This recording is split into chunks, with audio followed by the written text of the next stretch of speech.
On our broadcast tonight, here it comes, a massive winter storm barreling east. We're looking at a potential record breaker for an entire region. Out of work, there's news tonight on jobs, but do the new numbers tell the real story? The struggle in Haiti, 24 days now after the earthquake. Why is it still so hard getting help to those who need it? An email trail, thousands of emails from Todd Palin. Some say they show why he was sometimes called the shadow governor of Alaska. And rewriting history, a park ranger with a very personal connection to the dramatic story she now tells to tourists. Nightly News begins now. From NBC News World Headquarters in New York, this is NBC Nightly News with Brian Williams.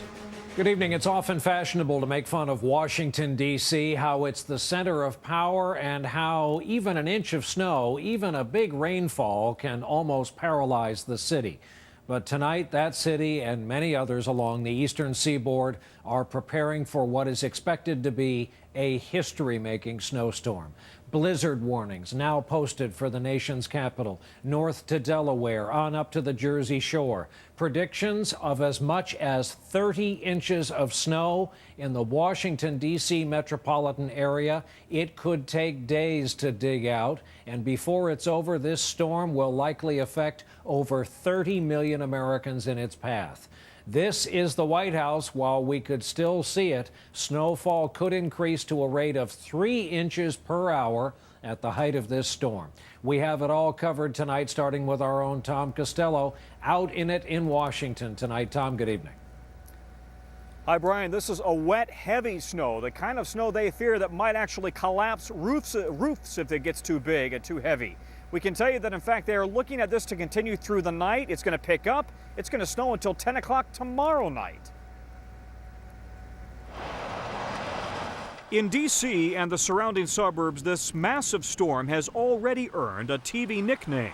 They're calling it Snowpocalypse. We're expecting 1 to 2 feet of snow. The wind's picking up, the temperature's dropping. This could be the worst type of travel conditions tonight. If the predictions are accurate, it could be the biggest storm in nearly 90 years. The National Weather Service now warns the nation's capital is in for 20 to 30 inches of snow with 30-mile-per-hour winds and blizzard conditions. It's bearing down right on the 95 corridor, and that's where we anticipate that the snowfall will be heaviest.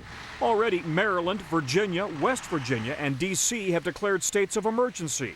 And across the region, panicked shoppers have emptied entire grocery shelves of the basics.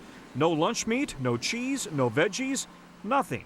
We had about 6 cashiers on until about 1:30 in the morning, and it was about 8 or 10 deep. This storm is huge, stretching from Indiana across Ohio, Kentucky, West Virginia, and up the mid-Atlantic. Amtrak is suspending service, airlines pulling their planes out of affected cities, passengers scrambling to get out ahead of the storm, and power crews are bracing for the worst. The wet, heavier snow is going to accumulate on power lines and tree branches that will eventually come in contact with those power lines, and inevitably we're going to have some power outages. Why so much snow? Meteorologists say El Nino gets the credit for pushing wet weather from the west and south across the country and up the mid-Atlantic. Washington has already had 27 inches of snow this season. With another 20, it would easily bury Boston in total snowfall.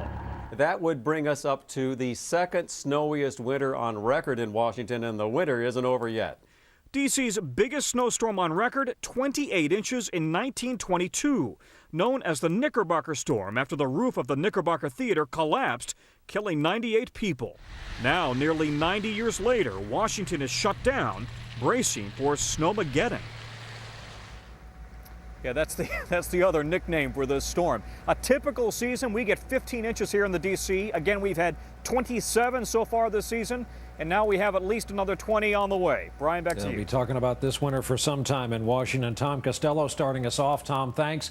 Bob Ryan is the man to see about weather in Washington.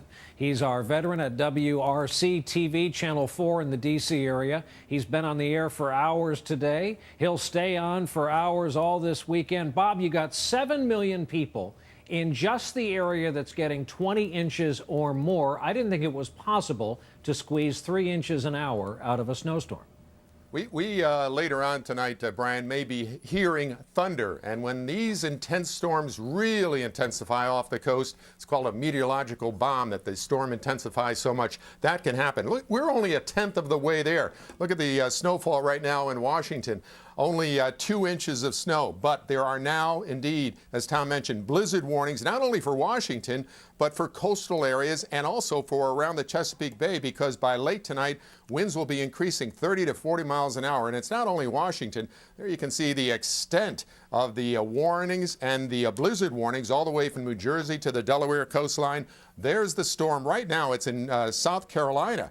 But when it moves off the coast later on tonight, it really intensifies. So here's how things look for Washington. We're getting moderate snows now coming in. The worst of it will be overnight tonight, early tomorrow morning, with those thunder snows possible, where it may snow at 2 to 3 inches an hour, something that sometimes happens around the Great Lakes. But that means still upwards of 24 inches of snow possible, and out toward the Blue Ridge, maybe as much as 3 feet of snow, Brian. The hardest working man in the weather business always has been Bob Ryan. Bob, thanks for being with us tonight. Before this storm boiled up and exploded into a major weather event, the big story this morning was actually the new job numbers that came out. Employers cut 20,000 more workers from their payrolls in January, but the unemployment rate is down. Under 10% now to 9.7. That may not match what you are seeing in your area where you live, because it's much more complicated than that. Our report tonight from NBC's John Yang in Chicago. This weekend on Today, countdown to the Olympics. Lester is on the ice, on the slopes, and everywhere in between. Your first glimpse behind the scenes in Vancouver. Weekend Today at the Olympics, only on NBC. Tonight, this news organization, the Associated Press, and others are reporting the results of requests under public records law for a slew of emails to and from Todd Palin back when his wife was governor of Alaska. The emails will make news because of what they contain and because of reports and denials back then as to his level of involvement in state business. Our report tonight from NBC's Andrea Mitchell. The Palins of Wasilla after she announced she was quitting as governor. No doubts at all? No doubts at all. Good. The right decision for the kids and for you? Oh, for the state, yeah, sure. And the family. It was always clear that Todd, like most political spouses, was a close advisor. I think it's a great idea also. But 1,200 emails Todd Palin exchanged with state officials and obtained this week by MSNBC.com show that Sarah Palin's husband was a lot more than an Iron Dog snow machine champion. And we met in high school, and 2 decades and 5 children later, he's still my guy. NBC News first requested the emails in September 2008, 18 months ago, a week after Palin was put on the ticket. The government of Alaska only turned them over this week, 3,000 pages. Another 50,000 pages are pending. He started to be called the shadow governor, but until we see these emails, we didn't know that he had his hand in so many policy issues. Emails like this one reveal that Todd Palin was involved in everything from vetting nominees for judicial appointments to state boards. 243 additional emails were withheld by the state, claiming executive privilege. They have subject lines like board staffing and budget cutting, potential budget vetoes, appointees for Board of Agriculture, cuts to governor's staff, judicial nominee. By coincidence, Alaska's government released the emails as Sarah Palin is about to keynote this weekend's Tea Party gathering in Nashville, a speech for which she'll be paid at least $100,000. I won't personally gain from being there. The speaker's fee will go right back into the cause. Hundreds are gathering in Nashville today. The government's just not listening to us, and the people here are so excited because it's not just an issue of frustration, it's an issue of optimism. They've already changed history in Massachusetts, helping to propel Scott Brown to the Senate. And they're having an impact in Florida and Texas, where Palin will campaign Sunday. But the Nashville convention is being boycotted by many Tea Party supporters who object to the $549 ticket fee. Conservative Congresswomen Michelle Bachmann and Marsha Blackburn have both canceled. In an email response tonight, the Palin's attorney wrote that, quote, "This story reveals nothing new. Todd Palin was and remains a close advisor to the governor, adding, "There is nothing unusual, untoward, or inappropriate for a spouse of a chief executive to provide guidance, input, and hands-on assistance." And the Palins lawyer says, like many married couples, including political power couples, it is common for a spouse to play the role of key advisor to the other spouse. The Palins were no different.